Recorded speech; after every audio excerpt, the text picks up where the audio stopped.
আজই ডাউনলোড করুন আর এনজয় করুন আপনার পছন্দের শো। এটা আবার কোনো বিয়ে নাকি? এই সিঁদুরের কোনো দাম আছে নাকি? মুছে ফেলো এই সিঁদুর। তুমি ঠিক করে বল। আরে জবাব দে, কি করেছিস তুই?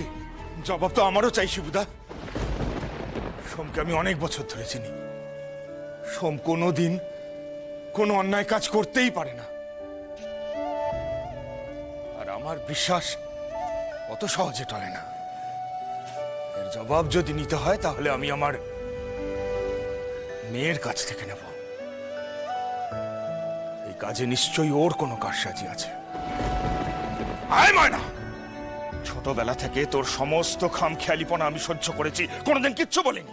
এমনকি কোনোদিন তোকে উঁচু গলায় শাসন পর্যন্ত করিনি। আজ এখানে যা হচ্ছে তার সোমের মতো একটা ভালো ছেলের গায়ে কাদা ছিটছে, আমাদের ভুবনপুর গ্রামের নাম বদনাম হচ্ছে। বল বল কি করেছিস, বল। শুভদি কাকা, ওকে কিছু বলো না।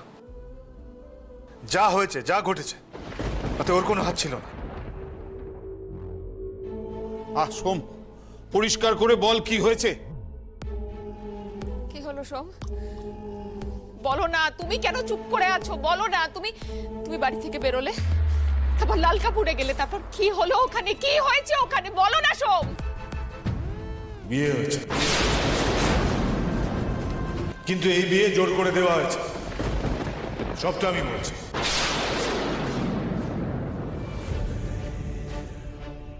হ্যাঁ হ্যাঁ ঠিক আছে, শুধু চিন্তা করছো কেন? এই তো পৌঁছে গেছি, সবাই বাস থেকে নামলাম।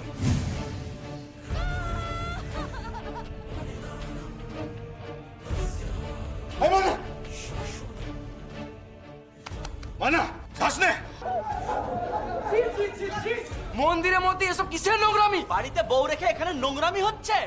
বিয়ে করতেই হবে। তবে আমিও বলে দিচ্ছি, প্রাণ থাকতে কাউকে বিয়ে করতে পারবো না। তাহলে তোর ওই প্রাণ থাকবেও না। আজ মন্দির থেকে তোর লাশ বেরোবে।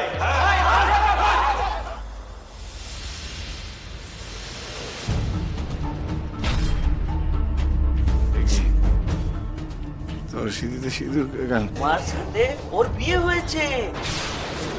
হ্যাঁ, তুমি তো নিজের হাতে সিঁদুর পরিয়েছ ওকে।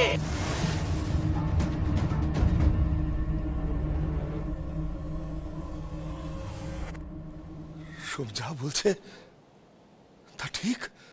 হ্যাঁ বাবা, আমি প্রবালের সাথে লাল কাপড়ের বুড়ো শিবের থানে লুকিয়ে বিয়ে করতে গেছিলাম, কিন্তু প্রবাল এসে আমায় হাকতে কথা শুনিয়ে বিয়েটা ভেঙে দেয়।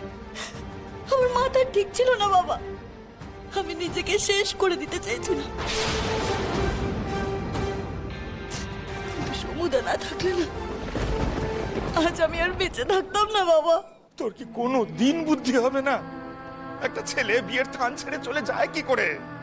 ভুবনপুর গ্রামের সব মানুষজন কি মরে গিয়েছিল? তুই আমায় বললি না কেন? ঘাড় ধরে টেনে এনে ওকে ছাদনা তলায় বসাতাম। কারোর তো কিছু হাতে নেই, এবার ভেবে দেখো কি করবে। দেখার কি আছে? এটা আবার কোনো বিয়ে নাকি? এই সিঁদুরের কোনো দাম আছে নাকি? মুছে ফেলো এই সিঁদুর।